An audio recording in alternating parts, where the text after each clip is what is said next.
देखेंगे कि उष्णा और शेरोज की शादी तो हो गई, पर दोस्तों इस शादी के मुखालिफ उन्हें खुश नहीं रहने देंगे। और उन मुखालिफ लोगों में से पहला तो सुफियान होगा और दूसरी नईमा होगी। दोस्तों आने वाले किस्त में आप देखेंगे कि शफाकत दोस्तों अपने बच्चों की हरकत से तंग आकर कह रहा होगा कि अब मैं मजीद इन दोनों को नहीं झेल सकता, मैं नहीं चाहता कि सदब मजीद यहाँ रहे।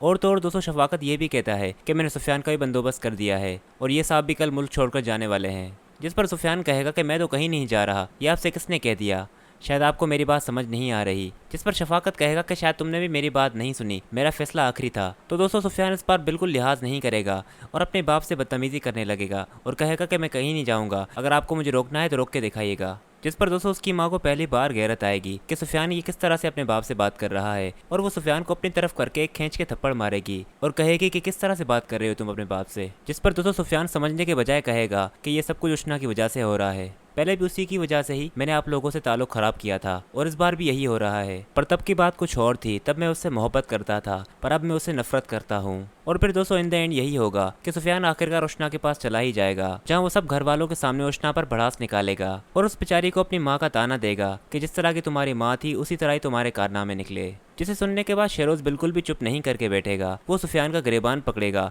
और उसे कहेगा कि तुम्हारी हिम्मत कैसे हुई यहाँ आने की। और फिर दोस्तों हमेशा की तरह हीरो और विलन के दरमियान फाइट होगी और सारे घर वाले छुड़ाने में लग जाएंगे। और इतने में शफाकत और उसकी बीवी भी पहुंच जाएगी, जिन्हें देखकर शेरोज उन्हें कहेगा कि ले जाएं अपने बेटे को, शायद इसका दिमाग खराब हो गया है।